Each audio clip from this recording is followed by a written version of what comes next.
Shalom everybody and welcome back to Old Soul Torah. Today we're going to be looking at ancient biblical prophecies, and we're going to be looking at them because of its impact on world events. And it's something, in order to understand the world around us and what's unfolding before us and the role that the Jewish nation has in all these world events, and it's worth it to have a basic understanding of prophecy. Okay, and what I mean by prophecy, anything that the Bible says. The Bible, by the way, we believe was written 3,300 years ago, revealed to us by Moses, and it's the list of prophecies are extensive. But for the sake of our own learning today, we're only going to be covering the following. You can see we have the eternal nation. That means an everlasting nation. Israel is here to stay forever until the end of times. Number 2, exile, dispersion, scattering. God will scatter us to the four corners of the globe.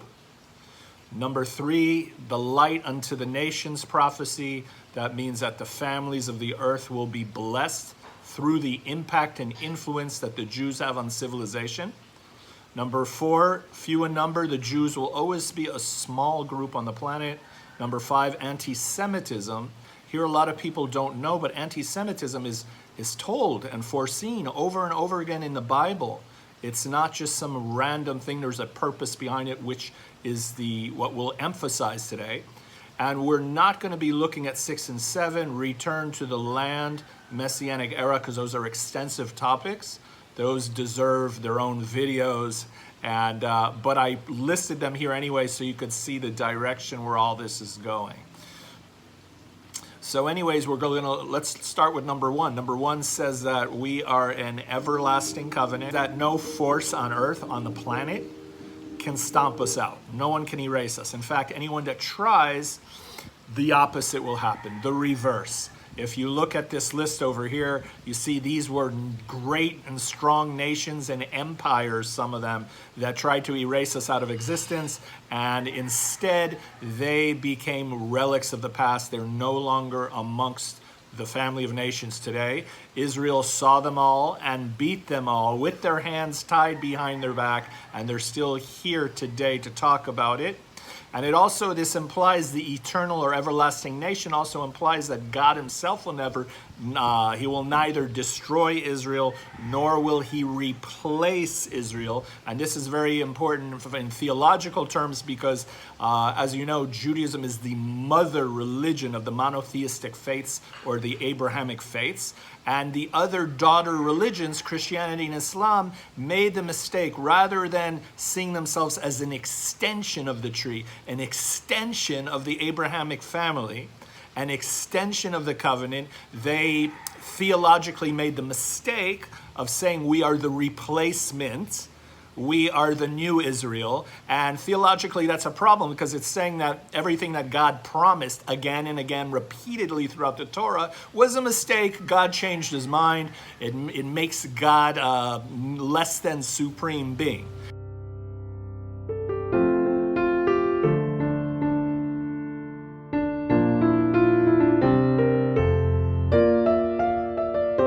It makes God fickle. Fickle, he doesn't know what he wants. He changes his mind. Or in worst case scenario, when you say that as a new faith, you're coming here to replace Israel, but basically what you're saying is whatever God said in the Old Testament, he's a liar. And God forbid we should ever talk about our Creator in those terms. So number 1 is the eternal, the everlasting nation. Israel will be around till the end of times, and that does not follow the normal patterns of history, especially given number 2, which is the prophecy of exile, being scattered in the four corners of the earth, of dispersion. No nation on earth today has ever survived an exile for that long of a period. We were in exile for 2,000 years, and for you to have two prophecies that coincide, one beside the other, on one hand you're an everlasting nation, and then on the other hand you will be in exile for a big part of your history. You will not be in your own home, and you will be scattered. There'll be no unifying way to speak to each other. You will be separated from each other in history for 2,000 years. Okay, that's not normal statistically. that doesn't follow the natural pattern of this world. Therefore, we see it as prophetic because it is borderline, if not straight out, directly miraculous. The Torah repeatedly considers the Jewish people as a blessing to the world, a light unto the nations, a kingdom of priests, a holy nation. In other words, we are here to transform the earth. Keep in mind that this light unto the nations is not just limited to religious matters. Had Israel only brought the Bible, the Ten Commandments, Moses, King David, and even Jesus to the world, it would have been enough, right? But this light unto the nations means anything that advances civilization forward, not just in the areas of religion and theology, in ethical systems and moral codes, but in all areas of life that help society. Looking back at history in retrospect, we have a few examples to share. So, for example, due to anti-Semitism, Jews were not allowed to attend universities or even certain professional fields in the sciences until the mid-19th century. So given their status as latecomers, Jews have managed to win 22% of Nobel Prizes since they started awarding them in 1901. This statistic is even more remarkable when we learn that Jews are less than 0.2% of the world's population. That is less than 1/4%. As the late Rabbi Lord Jonathan Sacks said, just as Jews learned in the 20th century to defend a country, you need an army, but to defend an identity, you need a school. In Ivy League schools, they are 12 times overrepresented in proportion to their percentage in the general population. Jews have also been prominently in the forefront pushing for all social change that benefits the society they share.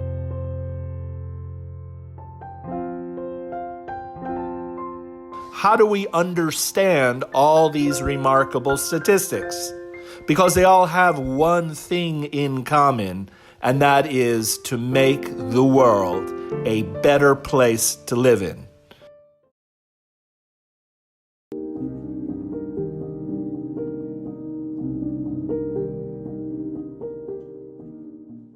So we want to see if the ancient prophecies are accurate, right? So let's go to the few in number prophecy found in Deuteronomy and put it to the test with facts. We're going to go back to the 1st century of the Roman Empire because that is some of the earliest written records we have. Based on historical references, the Jewish population in Judea in the Roman Empire was around 5 million. For the sake of comparison, around the same time in China, during the Han Dynasty, China had a population of around 50 million. That is 10 times more than Israel. Israel 5 million, China 50 million.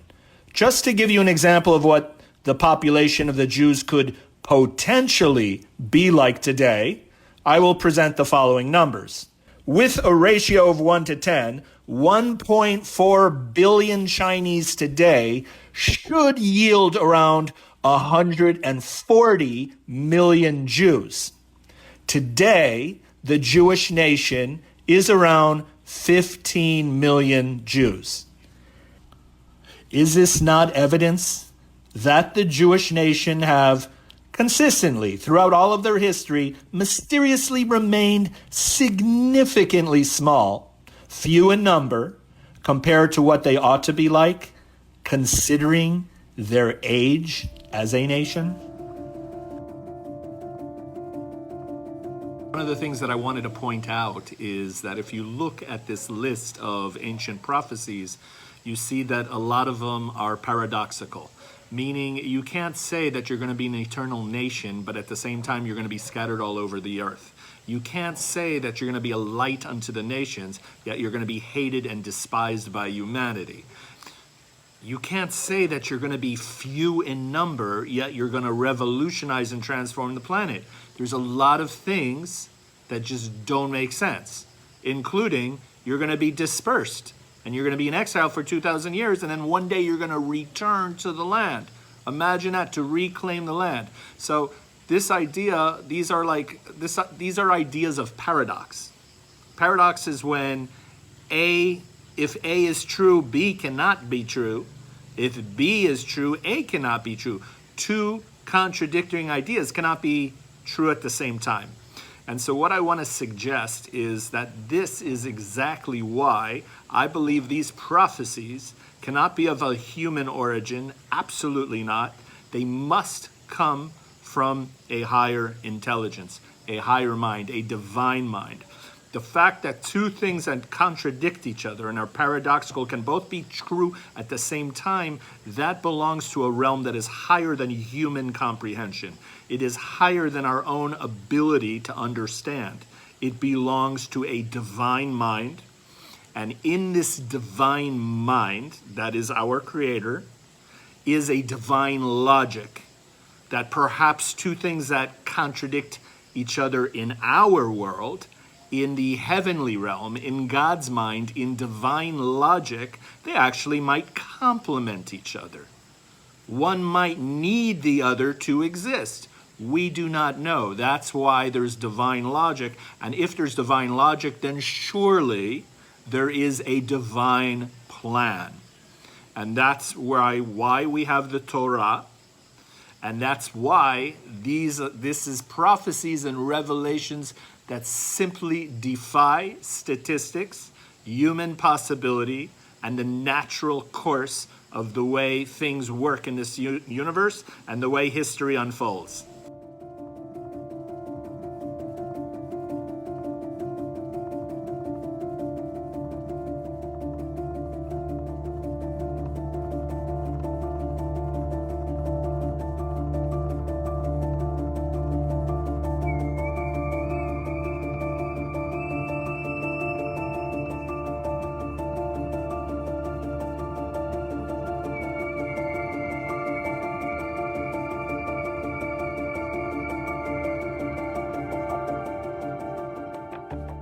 Anti-Semitism is so familiar to the Jew that when we have holidays, and we have a lot of holidays, just think 3,300 years since we assumed our nationhood, okay, that whenever any holiday comes around, we have a joke amongst ourselves, because every holiday basically follows the same pattern. Once upon a time, there was a king or a ruler of a nation who hated the Jews. He tried to kill us, but he's no longer here to talk about it. Either are his people, but we are. So let's eat. The second craziest thing about anti-Semitism is its inconsistency.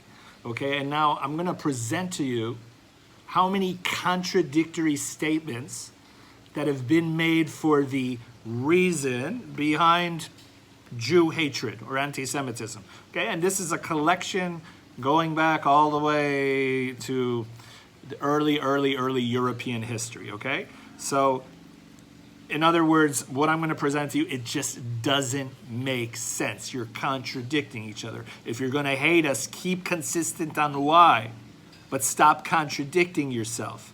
So on one hand, you say that they say that Jewish people are isolationists. They're completely removed from society. And on the other hand, they complain, you're too close in our communities, you're living too near to us, and you're involved in all of our industries, and it's pissing us off. On one hand, Jews have been accused as greedy exploiters of capitalism, but on the other hand, we are accused of being radical leftists and advocates for communism.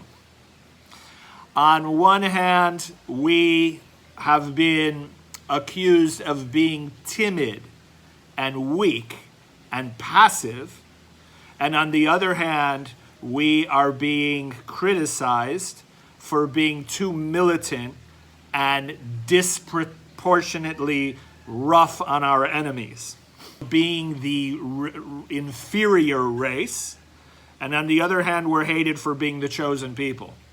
We have been persecuted for being overly loyal to our faith from people like Martin Luther, the founder of the Protestant movement, Muhammad the prophet, right? They're too loyal to their beliefs. And on the other hand, we're being accused of being rejected by God for our rebelliousness. On one hand, we are known for being the ones who introduced the world to one God. And on the other hand, we are persecuted for having killed God. So as you can see, there's a lot of contradictions in the criticisms about us, and especially in the reasons that the anti-Semites give. And that is because there really is, in reality, there is no reason for anti-Semitism. Any reason you give is merely an excuse. An excuse for what? An excuse to hate us. But this hatred is not a normal hatred. It is an irrational hatred. We hate Jews just because.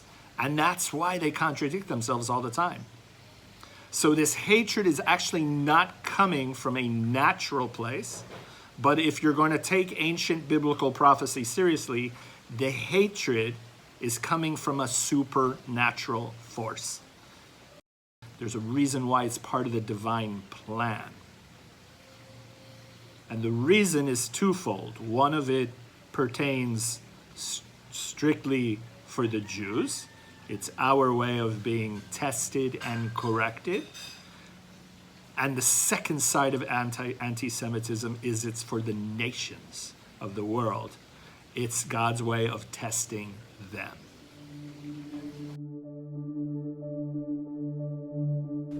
The Talmud reveals something intriguing by making a very interesting word association, taking the word Sinai, as in Mount Sinai, and relating it to the word Sina, which means hatred. In other words, the moment we accepted the Torah at Mount Sinai, that is when anti-Semitism was introduced to the world. What's the connection? Sinai is when we, the Jewish nation, collectively accepted our role in the covenant, a marriage with the Almighty. We now became responsible to God, Torah, and a moral code of Jewish living. Sinai is also the place where we experienced ourselves in utter unity, ke'ish echad belev echad, like one nation with one heart. So anti-Semitism comes to surface when either of those two principles are in violation. Meaning when too many of our nation begin to chase after false gods, which today means false ideologies, and abandon their Jewish identity, and when we begin to grow increasingly divisive amongst ourselves as a nation, anti-Semitism will surface as a way to realign us back to the master plan of the covenant and to once again unite us as one nation with one heart.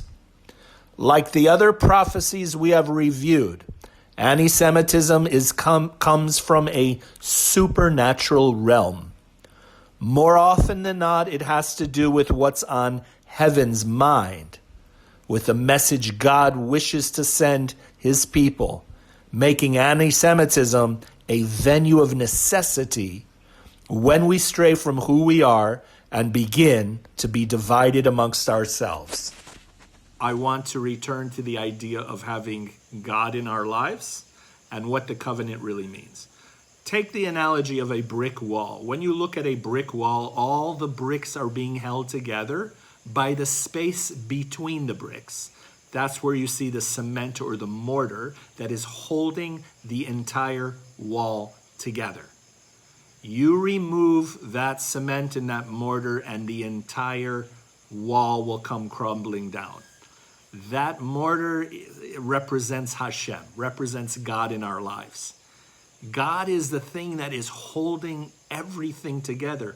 God is the mortar that's holding our families together, our marriages together, our society together, our nation together, the world together. When God is removed from the picture, when that mortar is removed, everything comes crumbling down like a ton of bricks.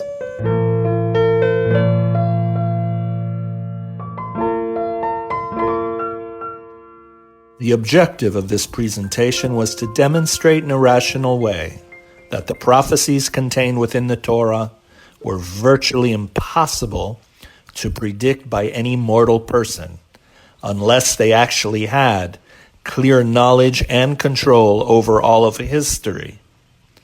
Many of the prophecies presented were extremely bold claims that defy the predictable patterns of history. Many of them were paradoxical and contradicted each other. But looking back in retrospect, 3,300 years later, we have seen that not only had they indeed come true, but the dynamics of the prophecies are still very much active in our world. All you have to do is read the headlines to understand this. Jewish history is a mystery, and this has been the shared observations of many theologians, philosophers, and historians. But at least now we have sources and an understanding that the living legacy of the nation of Israel is one that points to a supernatural force of history, attesting to the hand of God, a divine reality orchestrating events, nations, and people toward a divine plan that only He fully understands. In other words, He leads, we follow. May the light of His countenance, His peace, His shield, and His victory be upon us today. May we find our role in the fixing and healing of our broken world. And with heartfelt prayers for the safety of our brethren in Israel and the immediate return of all the hostages to their families, may we see better days ahead. Until next time, God bless.